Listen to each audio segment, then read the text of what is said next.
Good afternoon, friends. Good afternoon, sir. Good afternoon, sir. Yes, good afternoon. Good afternoon, sir. Good afternoon. Good afternoon, sir. Yes. So, tell me what is your understanding about acute?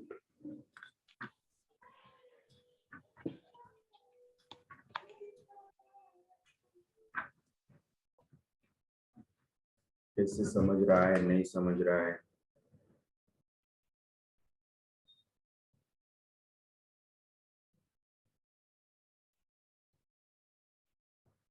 What do you understand about this theory of acutes?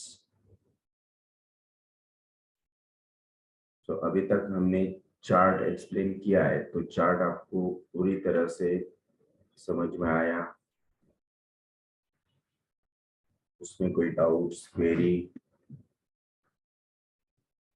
अगर है, अभी भी आपको कुछ activity निकालने में practically, clinically आपको अगर कुछ प्रॉब्लम जाते हैं कि किस तरह से एक्टिविटी निकालें, तो आप पूछ सकते हैं।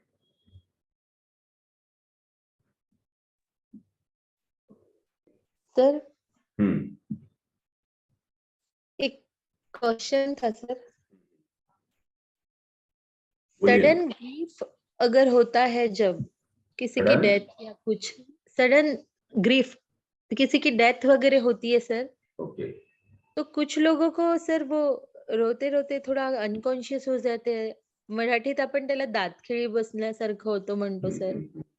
तर त्याला अक्यूट कंडिशन मध्ये आपण काय द्यायला हवं किंवा काय करायला हवं की वेट अँड वॉच? काही लोकांना इतकं फ्रिक्वेंट होतं सर, कंटिन्यूअस म्हणजे तो 3-4 डेज त्यांना भेटायला येणारे मिलने वाले शुरू रहते हैं और वो एवरी टाइम वो एपिसोड्स उनके रिपीट होते रहते हैं, रोते हैं तो.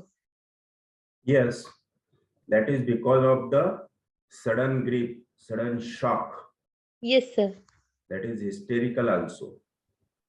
Yes, so Sir, ऐसे केस में एलिमेंट्स फ्रॉम डेथ किसकी हुई? Nearest one, relative, child, father, parents, friends, इसमें से आप एलिमेंट्स फ्रॉम डेथ ले सकते हैं। देन उसके बाद शॉक, उन्होंने कैसे रिएक्ट किया, तो that is shock, right? Okay. तो grip, sudden, element from death and element from shock, जो मेडिसिन आएगी वो अगर उसके बाकी चीजें कवर कर रही है तो आप दे सकते हैं। जैसे कि अगर उसमें suppose Ignatia it is a remedy for grief and hysterical, so you can prescribe Ignatia. Hot है तो उसमें हो सकता है नेट्रोम्यूरा है, नेट्रोम्यूरा आप दे सकते हैं, या फिर अदर जो रेमेडीज आएंगे तो उससे आप एक्यूट पॉइंटर्स जो दिए सर ने उस पर से भी आप मैच करके देख सकते हैं, या फिर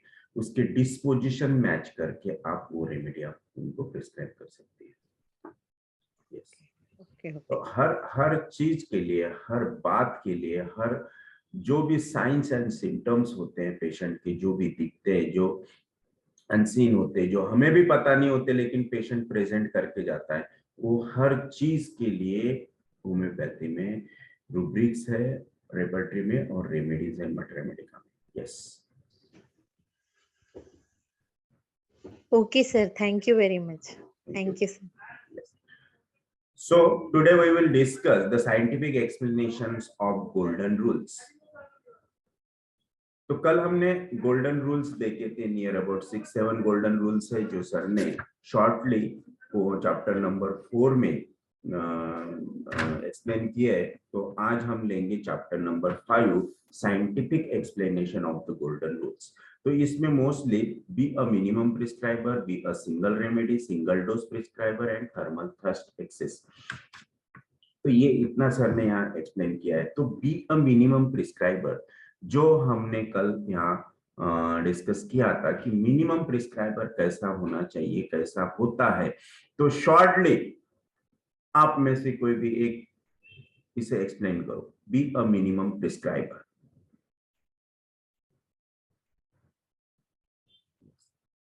anyone?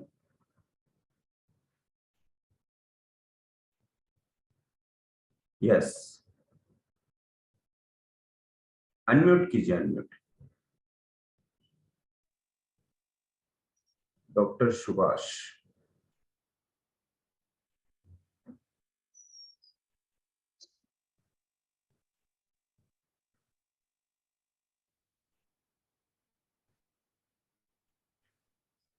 B a minimum prescriber, अगर आप एक्सप्लेन करते तो मेरे समझ में आ जाएगा कि रियली आप उसे फॉलो कर रहे हैं कि minimum prescriber means when to prescribe and when not to.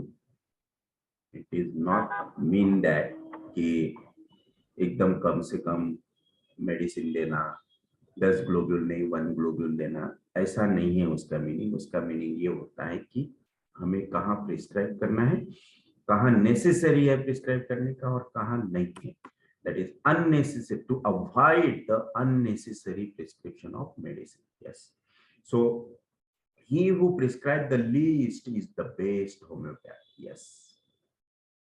Who prescribes the least is the best homeopath. This is a golden rule of Dr. Hahnemann. One who wants to be successful homeopathic physician has to be wary of prescribing unnecessarily. Her patient को prescribe करने की जरूरत ही नहीं पड़ती। हर patient को हर time हर बार prescribe करने की कभी जरूरत ही नहीं पड़ती। यस, तो हमें देखना है कि कहाँ प्रिस्क्राइब करना है और कहाँ नहीं। बहुत ही नेसेसरी लग रहा है कि एकदम जो जनरल पैरामीटर्स है पूरे डाउन है, डिस्टर्ब है, वीक हो गया पेशेंट, तब हमें प्रिस्क्राइब करना है, अननेसेसरी। अगर आप हर पेशेंट को प्रिस्क्राइब कर रहे हैं, इसका मतलब कहीं ना कहीं आपकी अंडरस्टैंडिंग उस पेशेंट के कंडीशन के लिए, डिजीज के लिए और होम्योपैथिक रूल्स के लिए इमैच्योर है। यस, सो आप अगर प्रिस्क्राइब करना ही चाहते हैं तो सबसे पहले डॉक्टर प्रफुल्ल सर ने कहा है कि सबसे पहले आप जनरल पैरामीटर्स उसके 1 बाय 1 पूरे अच्छी तरह से देख लो कि जनरल पैरामीटर्स ओके है तो प्रिस्क्राइब करने की जरूरत नहीं। जनरल पैरामीटर्स में कोई प्रॉब्लम है, जैसे कि स्लीप डिस्टर्ब है, ड्रीमी स्लीप है, स्लीप रेस्टलेसनेस है, या फिर एपेटाइट लॉस है, या फिर थर्स्ट लॉस है, या फिर स्टैमिना फॉर वर्क लॉस है ना, एकदम वीक स्टैमिना हो गया है, देन वहां पे मेडिसिन प्रिस्क्राइब करना है।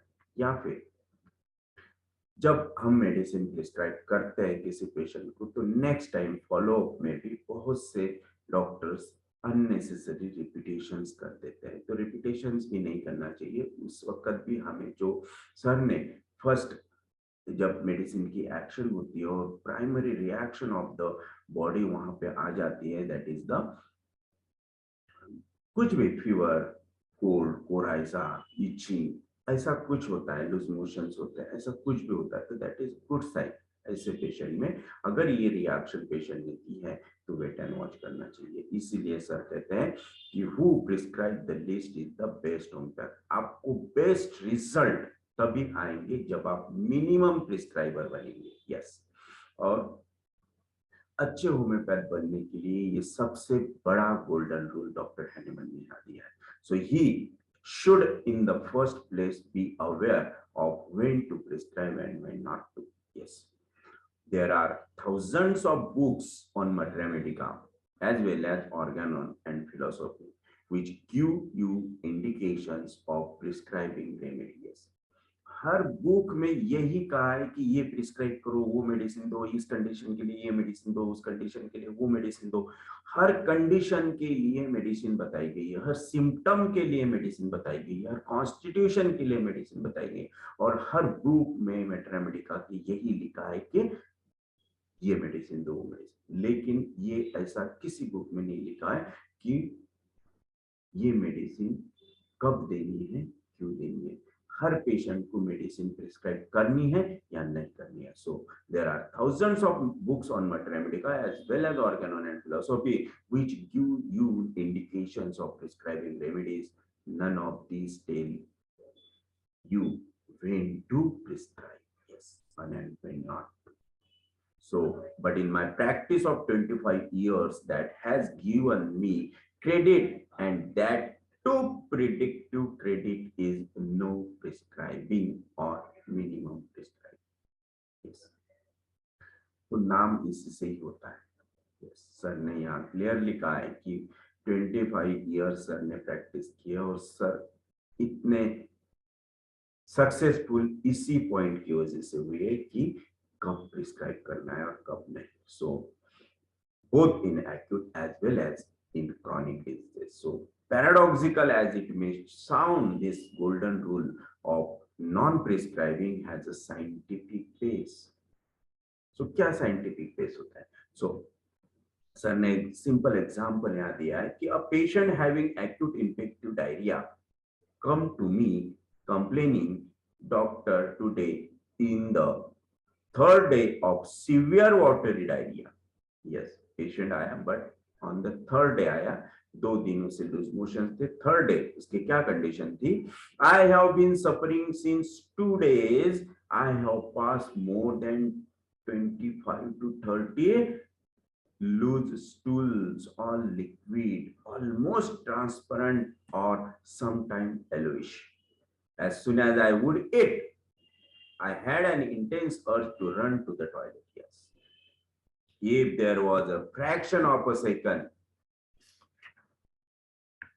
delay, I was unable to control my stool. When asked, why didn't you come to me yesterday or after 2 days?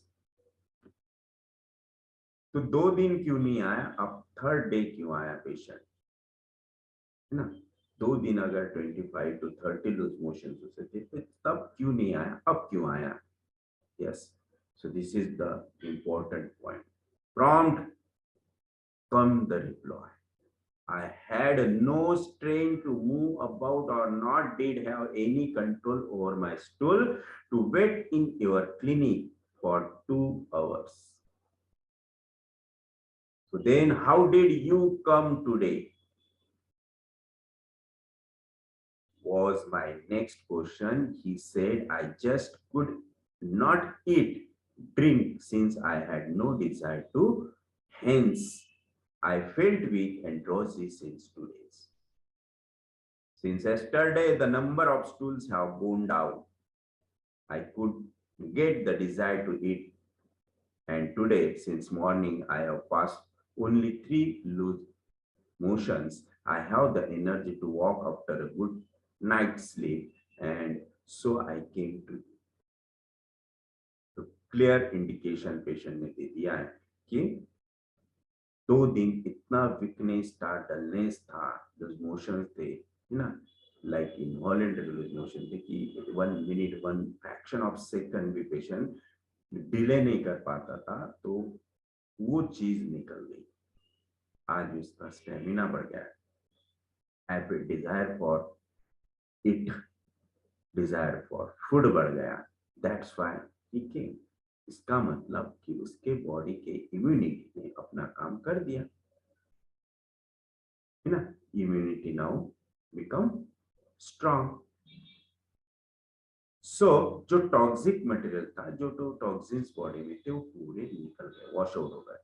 अब उसे मेडिसिन की जरूरत नहीं. So next question to the patient from me, do you really feel like eating today, or you have forced yourself to eat?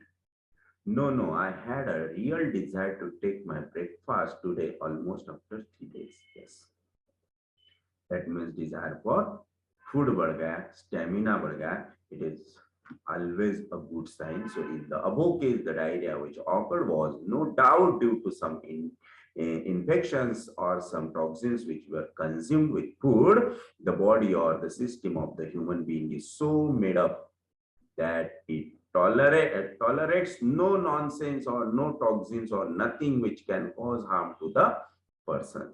इतनी अच्छी understanding हमारे immune system की है, हमारे बॉडी की है कि बॉडी में कुछ भी अनवांटेडली जाता है, कुछ भी टॉक्सिक जाता है, कुछ भी पॉइजनस जाता है, तो बॉडी सबसे पहले उसे बाहर फेंकने की कोशिश करती है, एक्सक्रीट करने की कोशिश करती है।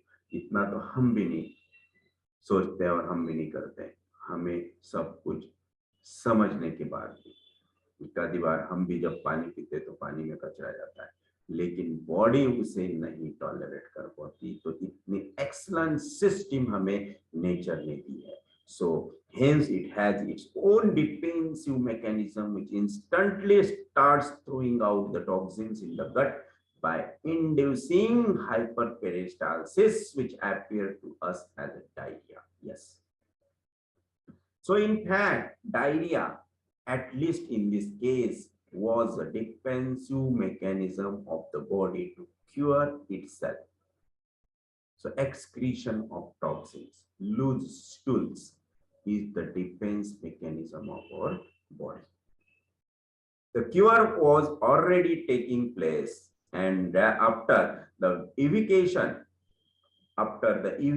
of the toxins from the system, the patient was already feeling better. For example, less of tiredness, less of weakness, good sleep, less stools. He was gaining in strength and his appetite was already back.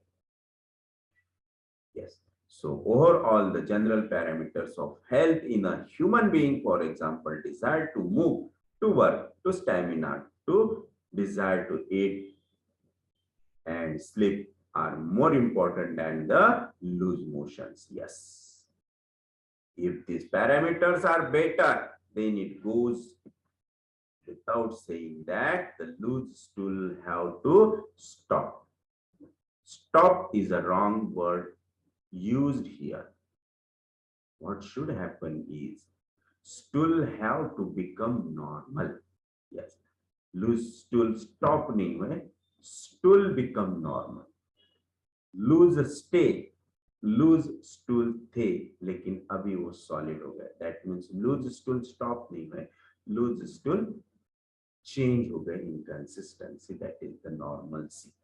So stools have to become normal, and this normalization should occur at the most in the next 24 hours. Thus, what the patient required was placebo. With a sure short prediction, your stool will be normal by tomorrow morning. This is called B-pump minimum prescribed. Such predictions are possible if you understand the physiology of the man well.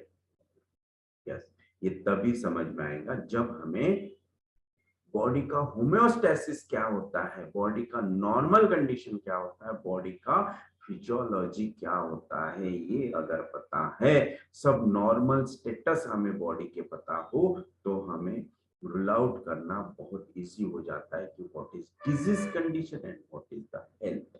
Yes, so the internal physician residing inside the body has to be respected.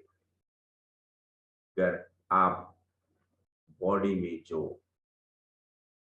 Interior में बैठा है, that is the other doctor, his resistance power, his immunity. अगर आप उसे सबसे पहले respect करते हैं तो अल्टीमेटली आपका रिस्पेक्ट बढ़ जाता है. Yes, so this is a give and take policy. आप उसे पहले रिस्पेक्ट दो, फिर देखो हमारा रिस्पेक्ट कैसे बढ़ता है. Yes, so when he is curing, a homeopath, even an allopath, has no right to interfere, for he knows what is best for him. हमारे से भी ज्यादा पता होता है हमारे बॉडी के इम्यून सिस्टम को कि हमारे लिए क्या बेस्ट है. सो this is a very simple case given here, but the knowledge from this case is a very excellent knowledge. Yes. Another case a child coming to us for treatment of fever since 4 days. पहली case diarrhoea की थी, अब second case sir ने fever की दी है, तो fever में भी हमें प्रिस्क्राइब करना चाहिए या नहीं करना चाहिए, या फिर कब प्रिस्क्राइब करना चाहिए, तो इस केस से हमें पता चलेगा. The child was dull, drowsy, coughing badly at night with thirst for little quantity often. So the boy is very drowsy and drowsy and dull, coughing badly at night. That means the cough activated at night, with thirst for little quantity, that is the sips of water. This child, when treated with homeopathy or allopathy before coming to you, has to be assessed not in terms of what medicine to prescribe, but in terms of whether he requires a remedy. As on today, first of all, find out whether the range of fever has come down in the last 3 days or not. Yes, तो हमें पहले ये patient से निकालना है, patient से clear करना है या फिर कंफर्म करना है कि फर्स्ट डे पे किस टाइप का फीवर था, कैसे था, कितना आया, कब आया, कैसे आया, देन नेक्स्ट डे के क्या पोजीशन थी फीवर की, एंड थर्ड डे क्या पोजीशन थी. अगर first day that fever was 103, now second day it was 102 and third day it was 101, then it is not here to prescribe. Yes, अभी यहाँ prescribe करने की जरूरत नहीं, क्योंकि फीवर तो अपने आप जीरो डाउन की तरफ जा रहा है, कम होते जा रहा है, तो यहाँ प्रिस्क्राइब करने की जरूरत नहीं. हमें यहाँ पे वेट एंड वॉच करना है. अगर फीवर फर्स्ट डे 103 था, सेकंड डे भी उतना ही था और थर्ड डे भी 103 है, दैट मीन्स कांस्टेंट फीवर है. इसका मतलब आप उसका जो इम्यूनिटी है उस फीवर को वो फाइट नहीं कर पा रहा है, कम नहीं कर पा रहा है, या फिर पेशेंट उसके साथ स्ट्रांगली फाइट कर रहा है, पेशेंट की इम्यूनिटी स्ट्रांगली फाइट कर रही है, लेकिन उसके साथ फिर आपको देखना है कि उसके पैरामीटर्स कैसे, जनरल पैरामीटर्स कैसे, फर्स्ट डे उसकी एपेटाइट कैसी थी, स्टेमिना कैसे था, स्लीप कैसे था, नाउ थर्ड डे पे कैसा. अगर वो फर्स्ट डे से ज्यादा वीक, डल और स्लीपी महसूस कर रहा है, दैट मीन्स द टॉक्सिसिटी बढ़ गई है. तो इस वक्त अगर पेशेंट में 3 दिन में कोई भी इंप्रूवमेंट नहीं है और उसके साथ जनरल पैरामीटर्स टोटली डिस्टर्ब हुए हैं, totally patient lost his stamina, then you have to prescribe here. Yes, so find out whether the child is less cranky today, find out whether the child has asked for something to eat today or not. If yes, then the child is definitely on the improving path. If the child is playful today, vice versa yesterday, yes, and ask for something to eat by itself, is a clear-cut indication. Even if the fever persists, that this child is curing itself. Yes, the allopathic physician may call it as self-limiting viral infections or viral fevers. It is not only wrong to treat this child with indicated or non-indicated remedies, but grossly criminal. Any prescription or stimulation of the child's immunity is bound to bring about exacerbations or the aggravations of the fever or diarrhea, and the child's recovery will be prolonged. Respect the internal curative immune mechanism of man. When to prescribe and yet cure is a hidden art of the homeopathic practices. तो ये patient की immunity वहां work कर रही है, patient की immunity अभी sufficient है उस फीवर से, उस इन्फेक्शन से फाइट करने के लिए, तो हमें कोई रूल, हमें कोई मतलब हमारा कोई भी प्रिस्क्राइब करने का वहाँ काम नहीं, हम वहाँ प्रिस्क्राइब नहीं कर सकते हैं, क्योंकि अगर उस इम्यूनिटी को आप रिस्पेक्ट करते हैं तो वहाँ पे क्योर 100% होगा.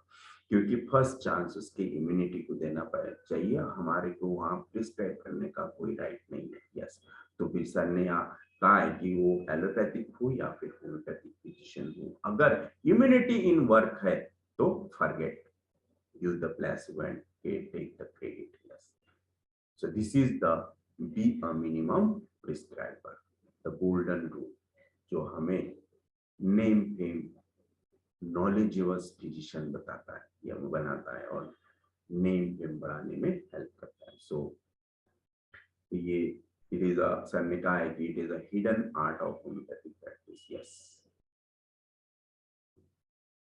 Now the second golden rule, that is the be a single remedy or a single dose prescriber.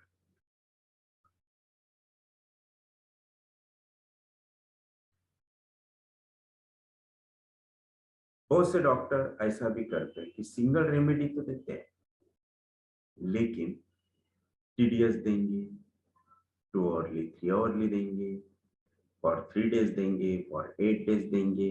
This is not a single remedy prescriber.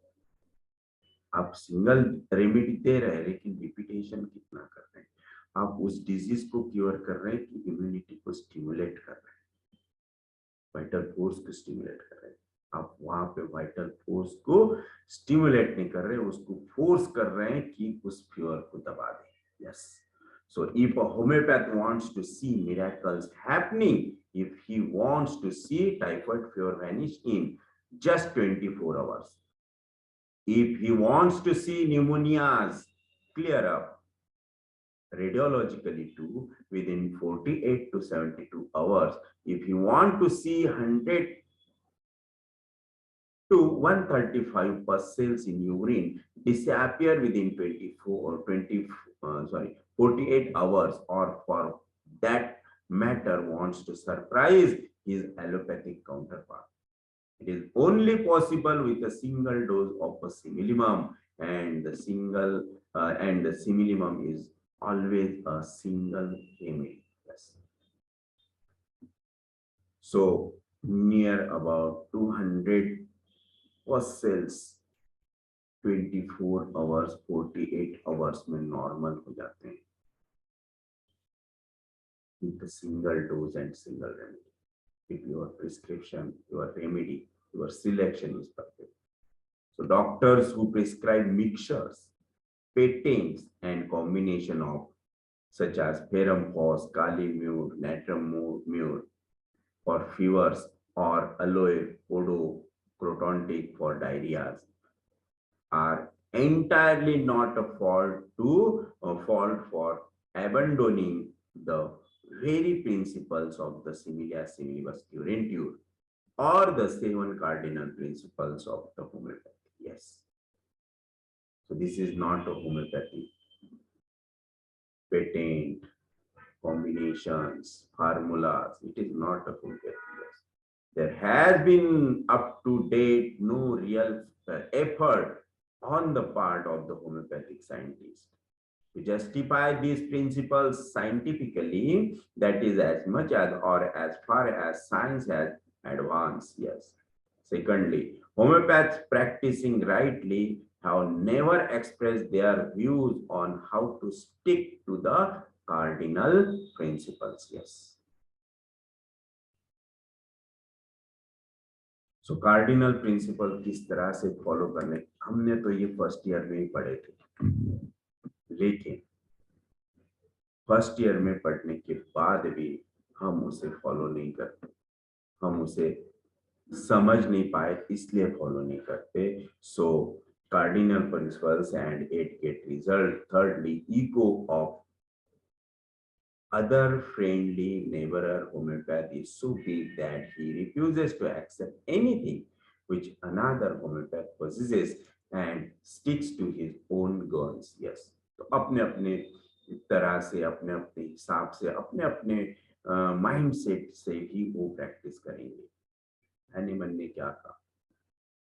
Hahnemann ने कौन से रूल्स दिए, कौन से कार्डिनल प्रिंसिपल्स दिए, कौन से लॉज दिए, हमें कुछ नहीं देखना। इवन कितने सारे होम्योपैथ ऐसे हैं कि माइजम थ्योरी को भी, क्रॉनिक डिजीज को भी मानते हैं। क्रोनिक डिजीज को भी मानते नहीं, पता ही नहीं है, माइजम नहीं है बोलते, माइजम नहीं, यस। सो क्या प्रैक्टिस करते होंगे, gods know, yes. So stick to his own girls. Fourthly, the knowledge of the right prescribing image or drug picture not being available, failures abound. Yes. For example, patient coming with chills at 3 a.m. followed by fever at 4 a.m. Intense thirst for ice cold water during chill. Headache after fever and chill has subsided.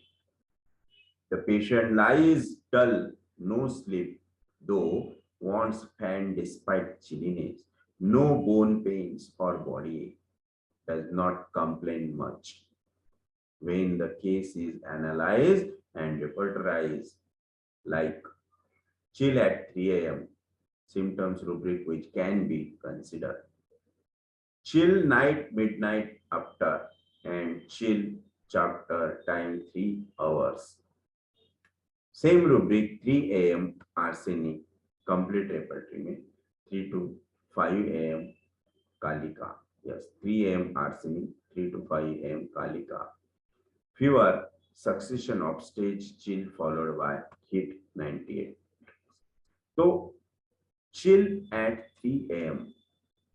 आप देखो different rubrics, different रेपर्टरीज में दिया है। Fever के लिए, fever इतने rubrics है fever के लिए, फीवर स्पेशल चैप्टर है हर रेपर्टरी में। यस, तो आप अगर फीवर के चैप्टर में जाएंगे तो इतने सारे रूब्रिक्स और हर पॉइंट पे रूब्रिक दिया है। पेशेंट मतलब उनका एनालिसिस, उनका ऑब्जर्वेशन, डॉक्टर हैनेमन का और अदर ऑथर्स का भी कितना एक्सलेंट रहा होगा कि फीवर में क्या क्या स्टेजेस आते हैं, किस टाइप से सिम्टम्स होते हैं, पेशेंट किस तरह से सिम्टम्स बोलता है या फिर पेशेंट किस तरह से सिम्टम आपके सामने रखता है। मतलब हर तरह से उनका फोकस, उनका ऑब्जर्वेशन कितना बढ़िया रहा होगा, क्या वर्क करते होंगे वो लोग, कितना स्टेडीली वर्क करते हैं। कभी उन्होंने ऐसा लगता है ये पढ़ने के बाद कि इन लोगों ने रेस्ट किया है कि नहीं किया इनके लाइफ में, कि ओनली पेशेंट ही देखते रहे। इतने एक्सलेंट रूब्रिक्स रेपर्टरी में है फीवर, माइंड, हर चैप्टर में आपको देखने को मिलेंगे कि कितना एक्सलेंट इन्होंने ऑब्जर्वेशन करके ये लिखा है। Yes, so such rubrics when considered confuse the homeopath completely. Besides, the questions asked by the physician confuses the frustrate the patient. Yes, तो पेशेंट भी कभी कभी, हम जब क्वेश्चंस करते हैं तो पेशेंट भी कभी कभी फ्रस्ट्रेट हो जाते हैं। तो मतलब हम किस तरह से हिस्ट्री ले रहे हैं, किस तरह से पूछ रहे हैं, और पेशेंट को अगर वो इरिटेट करता है तो ये भी हमारे लिए इम्पोर्टेंट है। पेशेंट आपके सामने किस तरह से प्रेजेंट हो रहा है, किस तरह से सिम्टम्स बता रहा है, किस तरह से वो नैरेट कर रहा है, और किस तरह से वो आपके सामने हर चीज रख रहा है, सिम्टम्स, एक्सप्रेशंस, उसका सिटिंग वे, उसका टॉकिंग वे, ये हर चीज के लिए हर रेपर्टरी में सिम्टम्स दिए हैं, रूब्रिक्स दिए हैं हर चीज के लिए।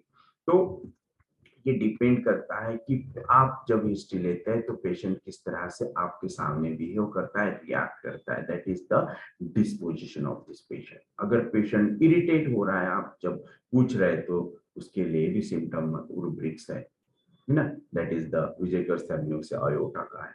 यस, सो बहुत अच्छे रूब्रिक्स ये हमारे ऑब्जर्वेशन में से मिलते हैं।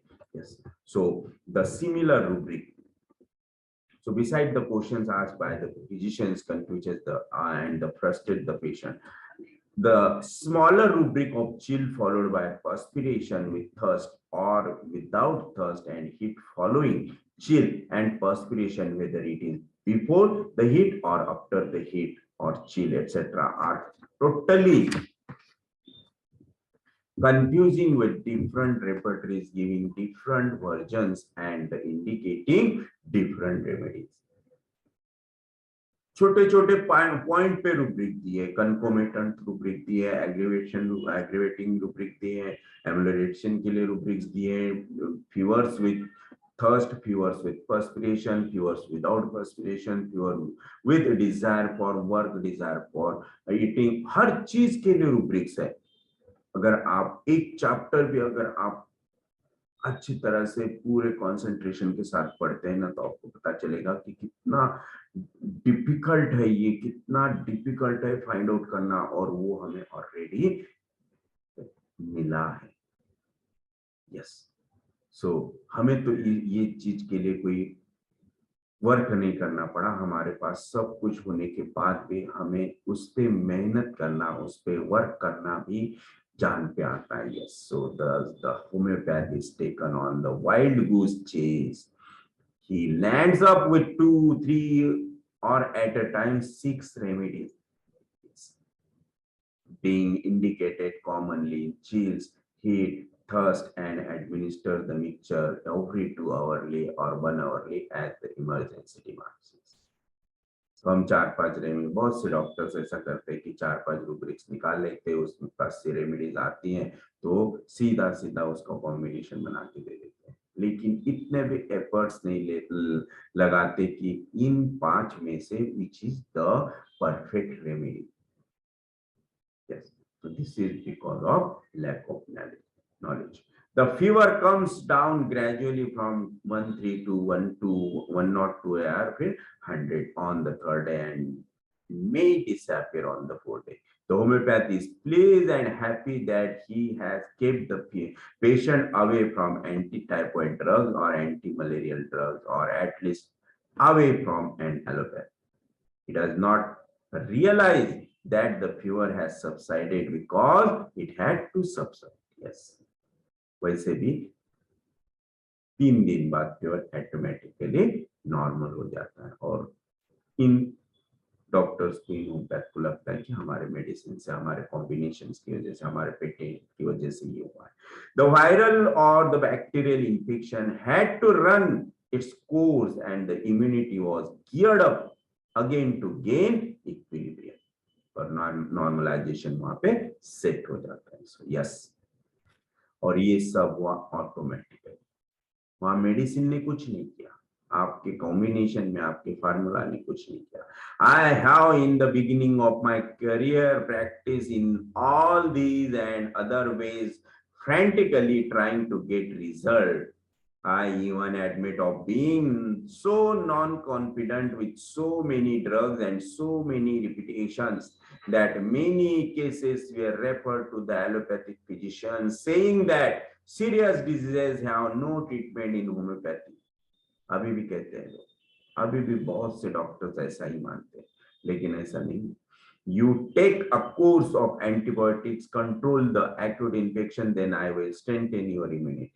ये क्या बात है ना, कि पहले एलोपैथ के पास भेज देना, बोल देना कि आप पहले वो ले लो, एंटीबायोटिक ले लो, इसे कवर कर लो, फिर धीरे धीरे मैं आपको इम्यूनिटी बढ़ाने के लिए मेडिसिन दूंगा।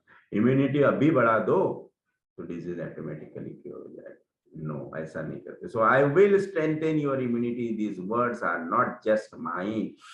I am sure most of us who have a conscience will agree that they have done this innumerable times in their practice.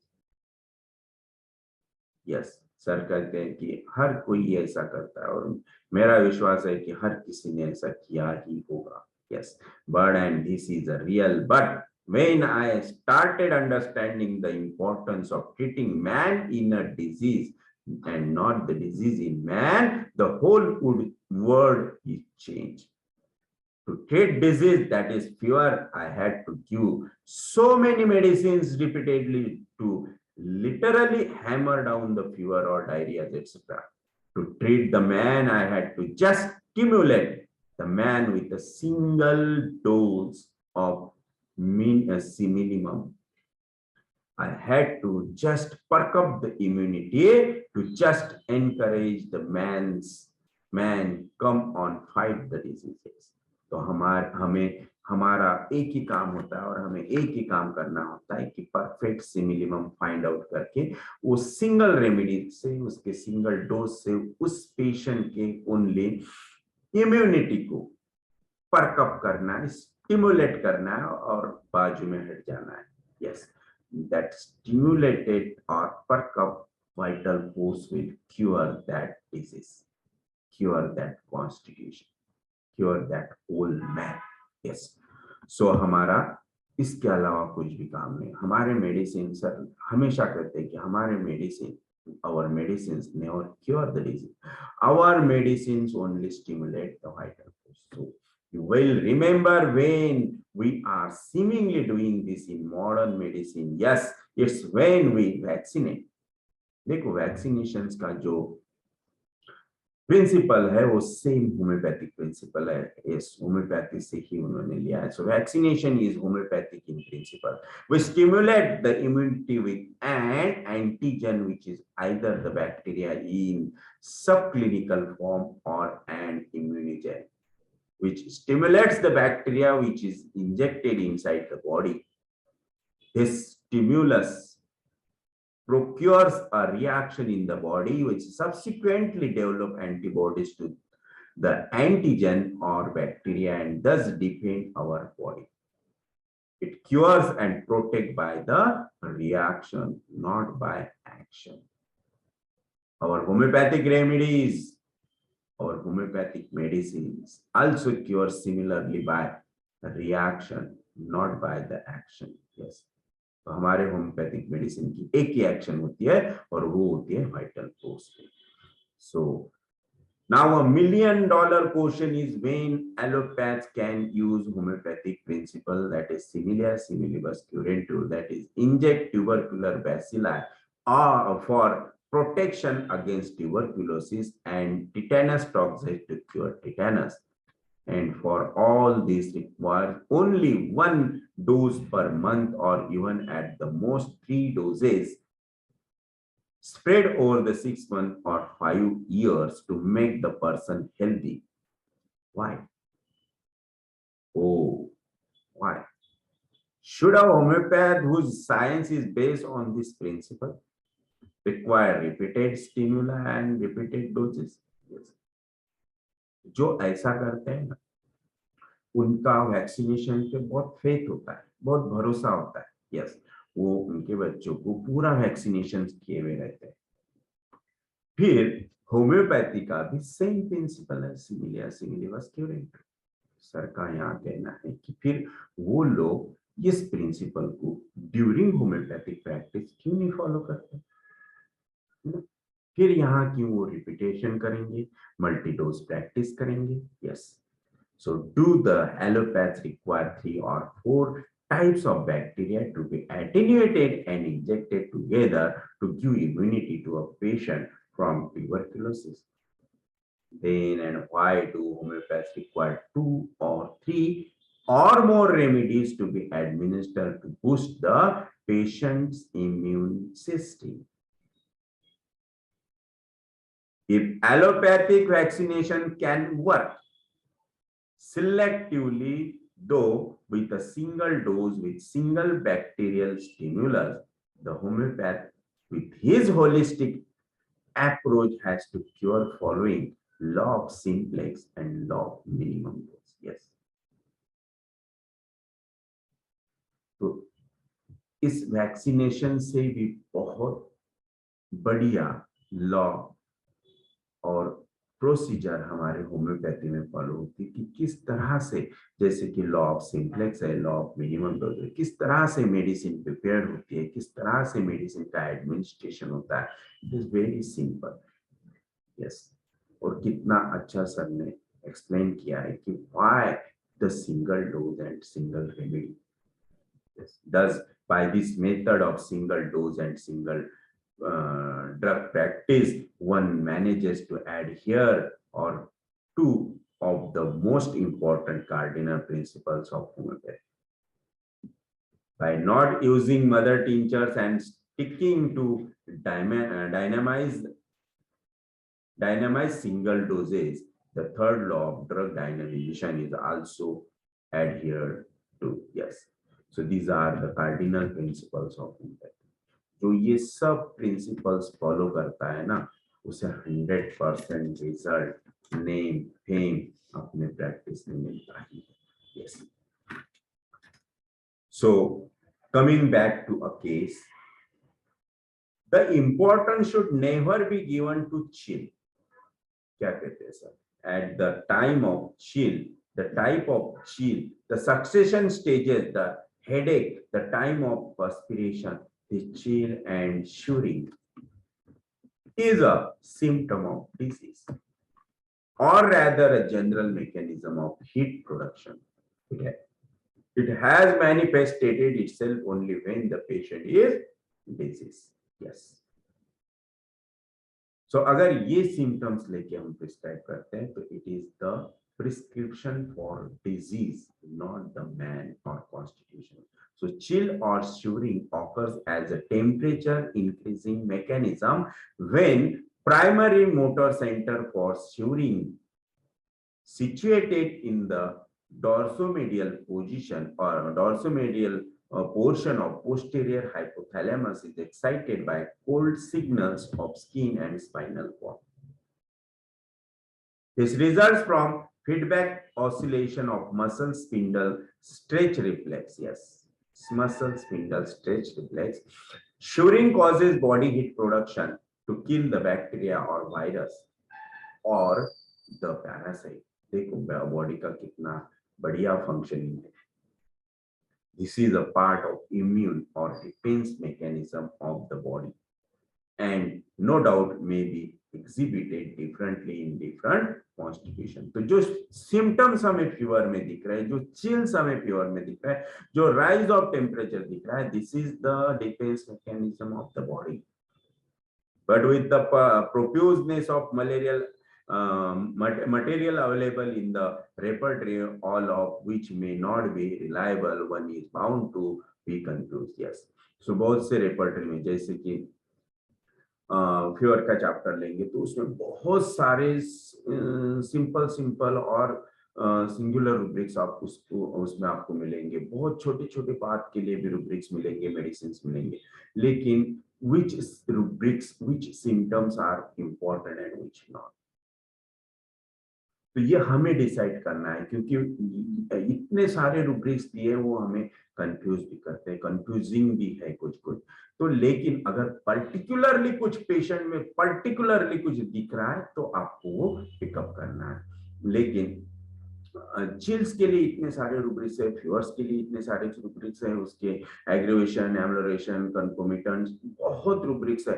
तो आप हर रूब्रिक्स वहां पे लेके अगर आप प्रिस्क्राइब करते हैं, रेपर्टराइज करते हैं, तो आप खुद कंफ्यूज हो जाएंगे, क्योंकि कुछ मतलब वो पेशेंट की रियल रेमेडी छोड़ के और कुछ नॉनसेंस रेमेडी वहां पे आ जाएंगी. यस. तो वही सिम्टम्स लेने हैं जो मोस्ट इंपॉर्टेंट है PQRS है पेशेंट में. Yes. So and above all it is a disease symptoms, a reaction to the disease. तो हमें डिजीज सिम्टम्स मोस्टली रेपर्टराइजेशन के लिए सिलेक्ट नहीं करना है, जो उसके डिस्पोजिशन पे होंगे वही रूब्रिक हमें लेना है. So then if we don't consider fever, chill, what should we consider for prescribing? Sir कहते हैं, अगर हम सर कह रहे हैं कि अगर आपको मतलब आपको फीवर के लिए, चिल्स के लिए रूब्रिक्स नहीं लेने हैं, लेकिन फिर कौन से रूब्रिक्स लेके आपको प्रिस्क्राइब करना है? We are interested in treating the man in disease, not the disease in man. The man or the constitution or the change image is what is required by us to understand and prescribe the similimum. No doubt, every symptom, whether it is a pain, chill, or the type of fever, is going to be the representative of the ill person. जब घर में बर्तन बजते तो उसका आवाज होगा ही, और वो जो आवाज होता है that is the representative symptom, indication of कि घर में कुछ तभी हो रहा है, घर का एटमॉस्फेयर अच्छा नहीं. तो ये बाहर से पता चल रहा है उस नॉइस पर से. तो इसी तरह से जो सिम्टम्स हमें दिखेंगे, that is the internal environment become abnormal. Yes. So, but some are more representative of the person than others. These vital representatives of the vital force are on the activity thermal thrust axis in acute illnesses, to which we add other important symptoms to get the same minimum. So, कौन से symptoms? So, activity thermal thrust mental axis. What we would like to know is, has the constitution been affected so drastically as to bring about a change in activity? Other generals and thermals, thrust and mentals. This means how has the constitution reacted to acute illnesses? If and only if the generals, the thermals, the thrust and the mentals have changed from the original things, then and only then should the patient require something different from the original constitutional drug. Yes.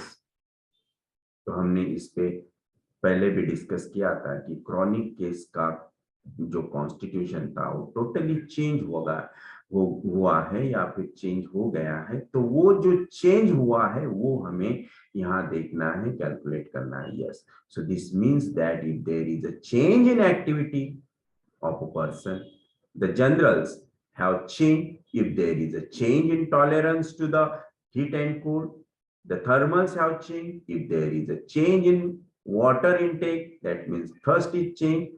If there is a change in mental attitude, that means irritability, anxiety, anger, etc., the mentals have changed. Thus, the activity thermal thrust mental axis has changed.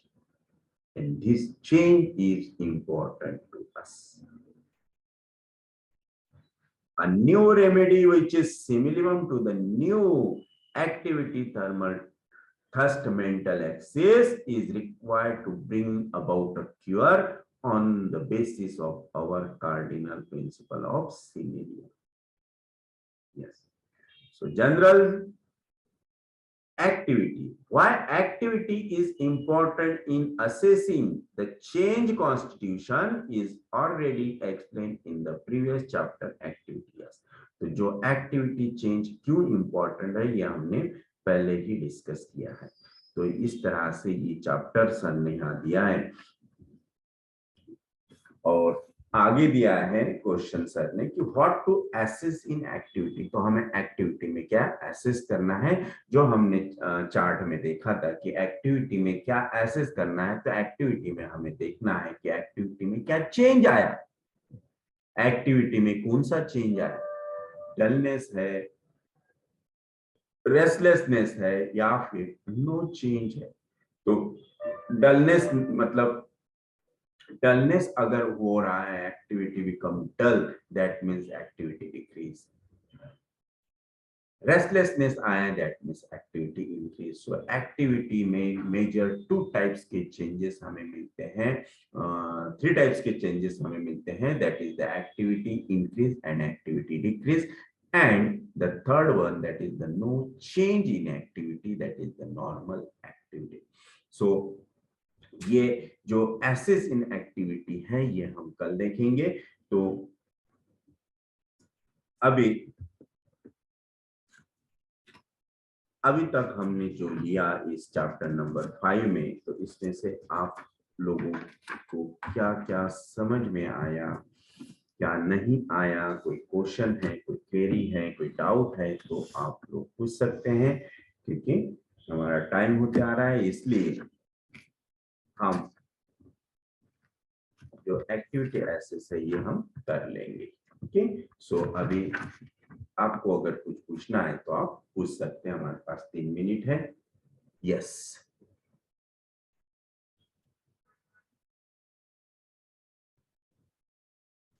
Hello.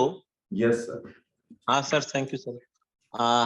Sir बोल रहे हैं एक case है, हमने उनको दवा दिया है और पेशेंट को ना, जैसे वो मेंटल था उसको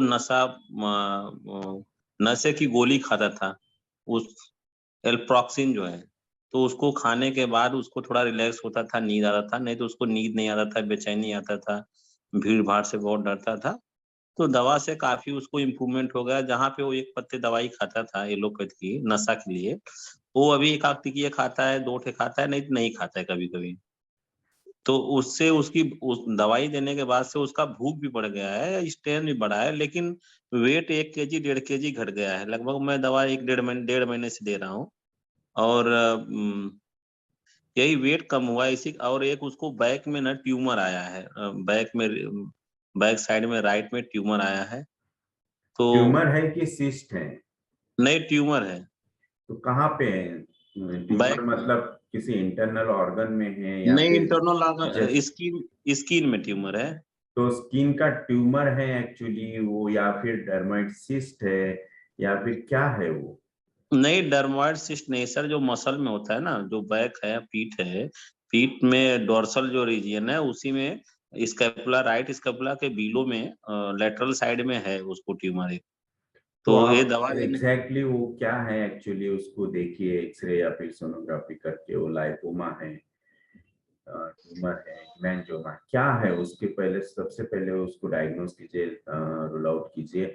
देन उसको जो भी ये ट्यूमर आया, ये अगर मसल्स में है तो वो थर्ड लेयर में जाएगा, कनेक्टिव टिश्यू में जाएगा, या फिर स्किन में है तो डर्मिस में जाएगा वापस थर्ड लेयर। मसल्स में है सर, मसल में हाँ, है। तो थर्ड लेयर में जाएगा। लेकिन उसके पहले उसको क्या प्रॉब्लम था जो अभी आया, वो अगर राइट है कि रॉन्ग है, ये अगर अंडरस्टैंड करना है तो उस वो कहाँ पे था और कहाँ से वो ये नीचे आया है कि ऊपर गया है इन नहीं, द वो 7 लेयर चार्ट ऑफ उसको सपरेशन में। उसको था ही नहीं, मेरे मेडिसिन के बाद बना है। राइट राइट राइट, उसको था नहीं, ये बाद में आया। लेकिन जब आपने मेडिसिन स्टार्ट किया तो वो कहाँ पे था, कौन से लेयर में था वो? जब मैंने मेडिसिन स्टार्ट किया तब था ही नहीं, मैंने स्टार्ट किया उसके बाद उसको बना, यस आई पहले उसको नो, था नहीं। तो जहां पे बराबर था है। वही। आपको ये समझना है उस केस में कि जब आपने उसे मेडिसिन स्टार्ट किया तो उसे कौन से लेयर का डिजीज था। जी, उसको तो माइंड का डिजीज था, मेंटल था ना। तो 6 लेयर फिफ्थ डिजीज लेयर का। या 5th जी, लेयर डिजीज था उसको। 6 लेयर दैट डिजीज इज था। द एंडोक्राइन सिस्टम का डिजीज था, राइट? ब्रेन का डिजीज, ब्रेन था सर, ब्रेन का। ब्रेन का 6 क्या लेयर का था। डिजीज था उसको? न्यूरल का। वो भीड़ भाड़ में बहुत डरता था, नशा नहीं लेता था, वो एल्प्रोक्सिन नहीं खाता था, तो उसको नींद नहीं आती तो थी। ये तो 5th लेयर मंदिर का में हुआ ना। मस्जिद में भागता था। ये क्या सर? 5th लेयर का हुआ, 5th लेयर का। ब्रेन का कैसे? नहीं हुआ, ये न्यूरल न्यूरल प्रॉब्लम नहीं था ना उसको, उसको तो एंडोक्राइन का प्रॉब्लम था। कैसे इंडोक्राइन को होगा सर? वो पागल जैसा हरकत करता था, मतलब उसको लगता था पगला न जाए, डर न जाए, भागना शुरू करता था, वो ऐसा बिकॉज होता ऑफ था। टॉक्सिसिटी ऑफ ड्रग्स भी होगा।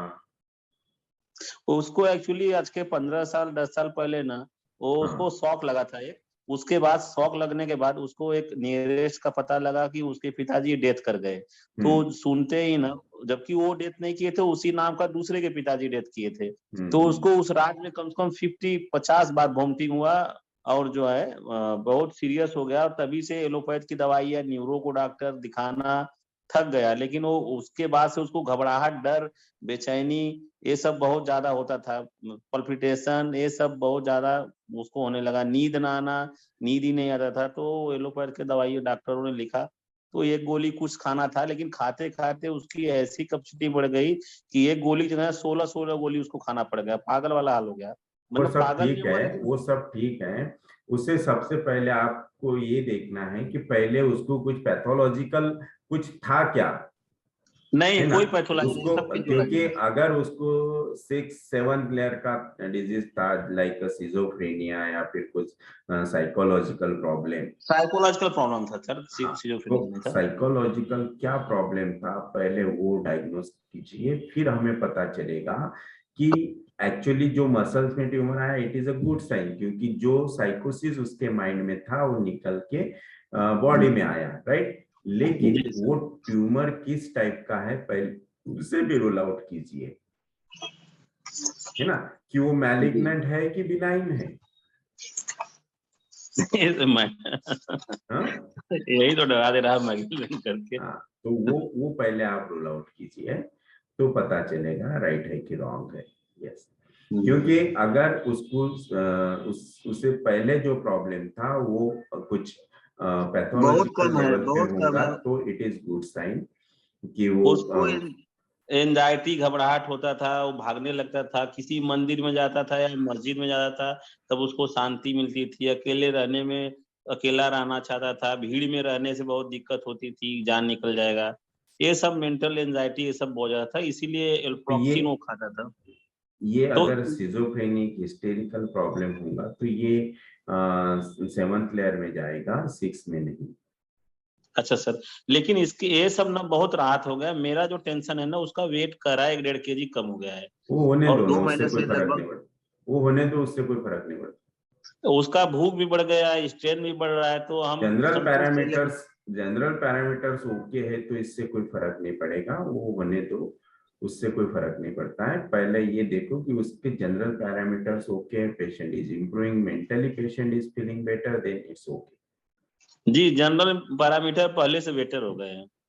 तो उसमें आपको ऑब्जर्वेशन सही रखना है, वेट एंड वॉच करना है, दैट ट्यूमर बिनाइन है कि मैलिग्नेंट है, ये भी एक बार फाइंड आउट कर लो, कुछ उसकी सोनोग्राफी या फिर कुछ ये कर सिटी स्कैन या MRI करके, तो आपको पता चलेगा राइट वे। तो उसके लिए क्या करवाएं सर, MRI करवाएं कि उसका जो ट्यूमर है MRI करवा सकते हैं या फिर USG भी करवा सकते हैं। अच्छा अच्छा अच्छा, thank you sir, thank you. Yes, thank you. Okay, और कोई? Hello. Yes. Sir. Most of the fevers we have seen कि बहुत बार तो self limiting रहते हैं, but high grade fevers में जब भी एक 20-30% children or patients we see कि they doesn't get any affected on their activity or something. और कुछ लोग ऐसे हैं कि the moment they get a fever they become weak on the same day, second day, और some patient become drowsy और activity एकदम उनका कम हो जाता है, या तो कोई रेस्टलेस रहते हैं, mental physical and all this things. तो हम लोग बोलते हैं कि like when their activity stamina में प्रॉब्लम है तभी we have to give the medicine. तो एग्जैक्टली वो कौन सा स्टेज है उस पर मेडिसिन देना है, and then how to decide on that, because अब हम लोग हाई ग्रेड फीवर है, पेशेंट का बाकी एक्टिविटी ठीक है, तो कितना टाइम रुकना है, बिकॉज अगर अंडरलाइन मलेरिया फीवर रहेगा या तो एनी अदर इन्फेक्शियस फीवर है तो पेशेंट देन सडनली फिर फीवर विद राइगर्स आएगा, फिर पेशेंट में डिटोरिएट्स, तो ऐसा भी बहुत बार हो सकता है। तो दैट ये इज द सेम क्वेश्चन हुआ on today's topic, that is the B minimum prescriber, है ना? तो कब प्रिस्क्राइब करना है, कब नहीं करना है, एक्टिविटी देखना है तो कैसे एक्टिविटी में चेंजेस आते हैं, राइट? कुछ कॉन्स्टिट्यूशन ऐसे होते हैं कि उनको कुछ फर्क ही नहीं पड़ता, कुछ कॉन्स्टिट्यूशन ऐसे होते हैं कि सेंसिटिव होते हैं कि थोड़ा सा भी कुछ हुआ तो एकदम बैठ जाएंगे, कुछ करेंगे नहीं, डल हो जाएंगे, वीक हो जाएंगे, थोड़े से फीवर में, एक दिन की फीवर में टोटली एनर्जी लॉस्ट हो गई, लाइक दिस। तो उसके लिए सबसे मेन पार्ट यही है कि उसके जनरल पैरामीटर्स देखो। अगर वो टोटली डिस्टर्ब है, general parameters totally become weak, then आपको फाइंड आउट करना है उसकी थर्मल थ्रस्ट एक्सिस, तो फिर उसके एक्टिविटी में क्या चेंज हुआ after fever. Fever suppose 3 days से कंटिन्यू है, फीवर सपोज 5 डेज से कंटिन्यू, या फिर फीवर ओनली 1 डे का ही है लेकिन पेशेंट टोटली बिकम डल, एक्टिविटी टोटली बिकम डिक्रीज्ड। सुबह फीवर आया लेकिन पेशेंट शाम को अगर आपके पास आता है और बोलता है कि सुबह से इसने कुछ भी नहीं खाया, सुबह से टोटली पेशेंट लेटे हुआ है, कुछ खा रहा नहीं, पी रहा नहीं, ना कुछ कर पा रहा है, because of the weakness, sudden weakness आ गया, that means activity totally decrease, the stamina totally lost. ऐसे केस में आपको प्रिस्क्राइब करना है उसकी thermal activity, thermal thrust, mental access लेके।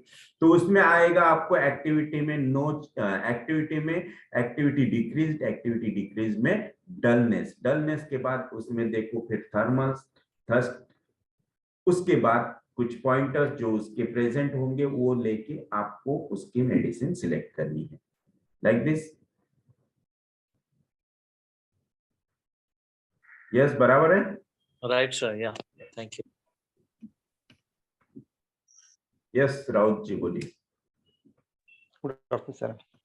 यस सर जैसे अभी एयरपोर्ट्स में अपन प्रिस्क्राइब, अभी मेरे एक्सपीरियंस से नियर अबाउट, तो अभी हम लोग ज़्यादा मेडिसिन प्रिस्क्राइब करने के बाद कम से कम 15 मिनट्स में मैक्सिमम, नहीं क्या सर, 15 मिनट्स में यदि उसको फीलिंग्स बेटर नहीं लगता है तो मैं अभी तक वैसे ही कर रहा हूँ, तो फिर उसको फीलिंग बेटर है तो फिर अपन श्योर शॉट नहीं क्या सर, जैसे अभी उसको भी अपन प्रिस्क्राइब करने के बाद अभी जैसे फीवर के लिए प्रिस्क्राइब किया तो फिर आप कल आके दिखा दीजिए अपन, जैसा 103 104 फीवर रहा मे बी, तो अपन कॉन्फिडेंस यानी कि 15 मिनट्स में अपन बता सकते क्या सर पेशेंट को, 15 मिनट्स में वो उसमें प्रिस्क्राइब करने के बाद उसको आपको अच्छा लग रहा है क्या नहीं, बुरा लग रहा है, उसके हिसाब से कभी-कभी मैं 15 या 20 मिनट्स में मेडिसिन चेंज भी कर देता सर कभी-कभी। नो, ये सही है क्या गलत है सर? ये रॉन्ग है। हम्म। सबसे पहले तो आप जब मेडिसिन सिलेक्ट कर रहे हैं तो अच्छी तरह से उसके सब सिम्टम्स लेके, रुब्रिक्स लेके, पैरामीटर्स लेके आपको सही सिलेक्शन करना होगा रुब्रिक्स का, उसके सिम्टम्स का। उसके बाद जो एनालिसिस आप कर रहे हैं, जो थ्रू द चार्ट या फिर थ्रू द रेपर्टरी आप जो रेपर्टराइज कर रहे हैं, वो परफेक्ट है क्या, एक बार नहीं 2 बार पहले उस पर सोचो, देखो कि आपने जो किया है वो राइट है कि रॉन्ग है। ये अगर आप सही तरह से करते हैं और समझते हैं कि भाई मैंने जो किया वो राइट है, एग्जैक्ट है, यही है, इसके अलावा दूसरा उसमें कुछ मिल नहीं रहा, तब आपका कॉन्फिडेंस वहां पे बढ़ेगा। तब आपको लगेगा कि नहीं, जो रेमेडी मैंने सिलेक्ट की है वो that is the perfect remedy. और तब आप पेशेंट को ये कॉन्फिडेंटली प्रिडिक्ट कर सकते हैं कि नहीं, today you will be better. लेकिन वो कॉन्फिडेंस आपको गेन करने के लिए जो प्राइमरी वर्क आप पेशेंट पे कर रहे हैं वो परफेक्टली होना चाहिए। और वो परफेक्ट है कि नहीं, इसके लिए पहले 2 बार खुद सोच लो, खुद देख लो, गड़बड़ मत करो प्रिस्क्राइब करने की। 10 मिनट ज्यादा लगेंगे, लेकिन 10 मिनट ज्यादा लगे तो आपको बाद में प्रॉब्लम नहीं आएगा। नहीं तो 15 मिनट, आधे घंटे में आपने मेडिसिन, एक दिन में, आधे दिन में आपने मेडिसिन चेंज कर दी। इसका मतलब क्या है, जो पहले आपने वर्क किया उस पर आपका कॉन्फिडेंस था ही नहीं, आपको लगा ही नहीं कि वो मैंने जो किया वो राइट किया। तो प्रिस्क्राइब करने की इतनी जल्दी क्या है, क्या घाई है? आप पूरी केस अच्छी तरह से समझ लो पहले, है ना, पूरी डिटेल में केस लो। अगर आपको नहीं समझ में आ रहा है तो अगर पहले जो आपने लिया वो पेशेंट से लिया या फिर हो सकता है आपने रिलेटिव से लिया, तो वापस उससे क्रॉस करो, रिलेटिव से करो, पेशेंट से करो, तब आपको एग्जैक्टली उसका पिक्चर मिलेगा। और थर्मल थर्स्ट एक्टिविटी निकालने में कोई बड़ा नॉलेज नहीं चाहिए, बहुत ही सिंपल चीज है, बहुत ही सिंपल। इतने इजीली सिम्टम्स मिलते हैं ना एक्यूट में, इसी चुटकी में प्रिस्क्रिप्शन होता है।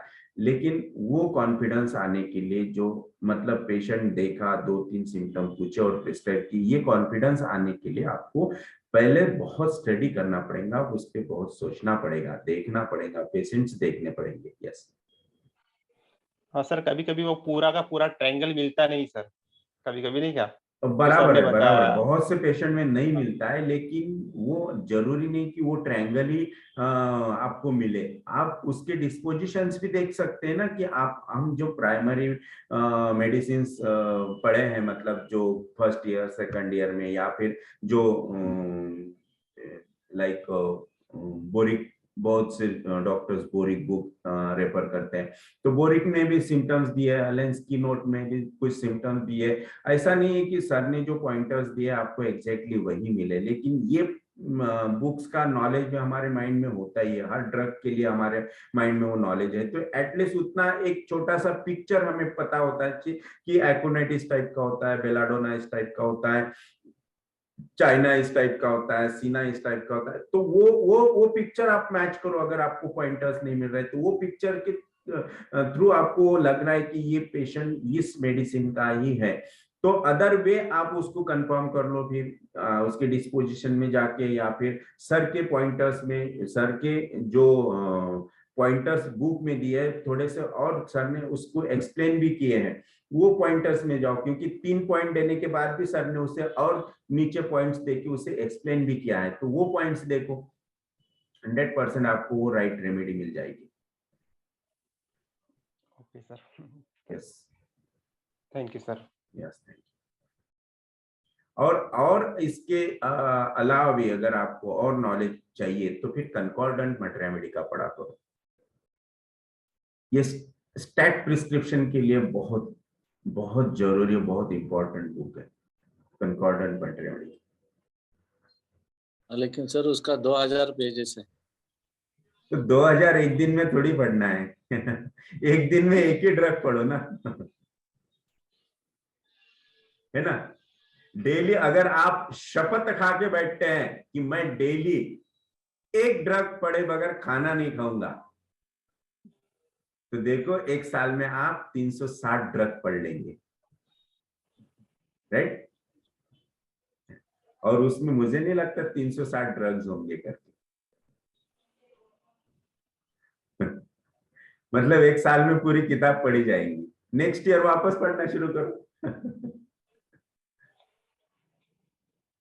Sir thank you sir. कैसा है, ये इतना वास्ट साइंस है ना, इतना वास्ट हमारा मटेरिया मेडिका है, आप एक दिन में एक ड्रग भी पढ़ेंगे 15 दिन में भूल जाएंगे। इसीलिए सर हमेशा कहते थे कि रेगुलर रीडिंग रखो, रेगुलर, कुछ तभी पढ़ा करो, कुछ तभी। ऑर्गेनन पढ़ो, फिलोसॉफी पढ़ो, द थ्योरी ऑफ क्रॉनिक पढ़ो, मटेरिया मेडिका पढ़ो, कुछ तभी थोड़ा ना थोड़ा पढ़ा करो, तो उससे हैबिट रहेगी, नॉलेज रिफ्रेश होते रहेगा। यस, और हमारा ब्रेन भी चार्ज होते रहता है, और हर बार जब भी आप कुछ ना कुछ पढ़ेंगे तो कुछ ना कुछ नया आपको मिलेगा ही। ऐसा लगेगा कि अरे यार ये तो हमने पहले पढ़ा ही नहीं, ये तो हमें मालूम ही नहीं था, ये तो हमें पता ही नहीं था कि अरे ऐसा है। तो हर बार कुछ ना कुछ नया मिलता है। यस, सो 15 मिनट्स आपके एक्स्ट्रा मैंने ले लिए, so thank you very much. काफी अच्छा सेशन रहा आज का, सो थैंक यू। कल हम फिर मिलेंगे इसी टाइम पे। Thank you sir. Yes, thank thank you sir. Yes, thank you. Thank you sir. Yeah Thank you, bye sir. Bye, good bye. Thank you, sir. Yeah thank you, good night. Thank you, sir.